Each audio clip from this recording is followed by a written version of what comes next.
បាទជំរាបសួរបងប្អូននិងអាណាព្យាបាលសិស្សទាំងអស់ដែលមានកូនរៀននៅវិទ្យាល័យសាងឌៀនបាទចឹងចាប់ពីពេលទៅបងប្អូនហើយនឹងអាណាព្យាបាលទាំងអស់គឺអាចដំឡើង app មួយនេះបាទដែលគ្រាន់តែ scan ទៅលើQR code នេះទៅគឺអាចដំឡើងបានហើយបងប្អូននិងអាណាព្យាបាលទាំងអស់អាចចូលមើលទៅលទ្ធផលការសិក្សាមើលទៅប្រវត្តិរូបលទ្ធផលសិក្សាគឺអាចមើលលទ្ធផលសិក្សារួមហើយនិងលទ្ធផល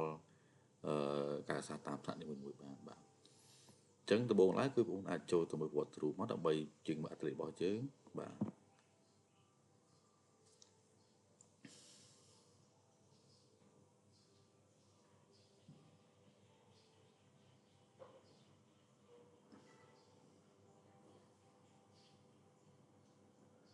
បាទនេះគឺ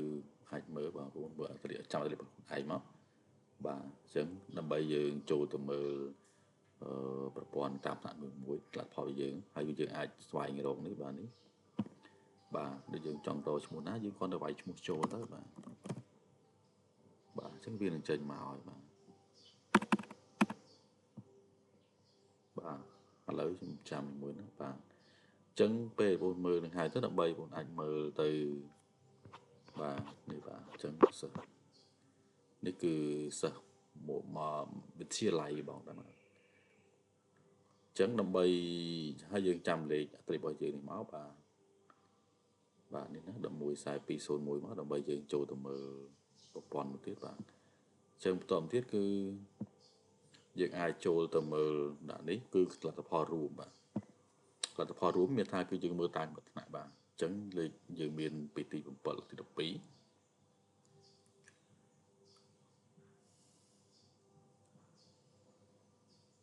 បាទនេះបាទអញ្ចឹងយើងមានតាមមុខវិជ្ជាមួយបាទ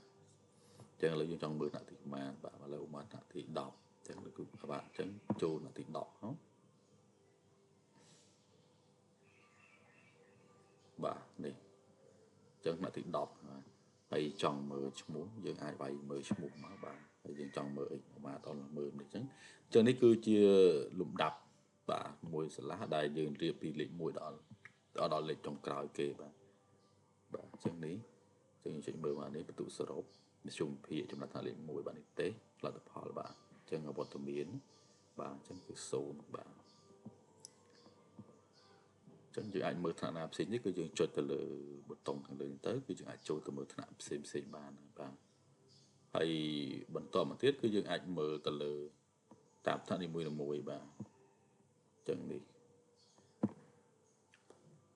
ចូលមក 7A អញ្ចឹងបាទហើយយើងចូលមើលខែមកប្រហែលនេះយើងរើសខែមកបាទខែកុម្ភៈអញ្ចឹងយើងវាយខែកុម្ភៈមកបាទហើយយើងវាយលេខកូដមិញឧទាហរណ៍មិញបាទ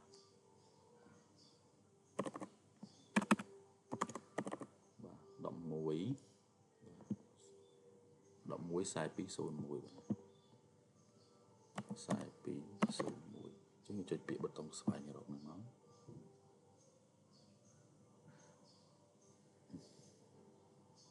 បាទនេះ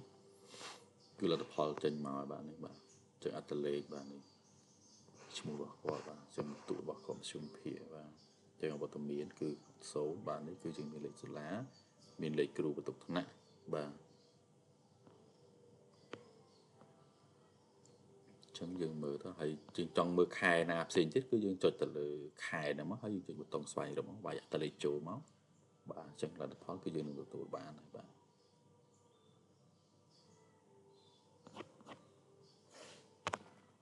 បាទអញ្ចឹងប្រព័ន្ធនេះគឺមានតែប៉ុណ្្នឹងបាទសូមអរគុណសូមជម្រាបលាបាទ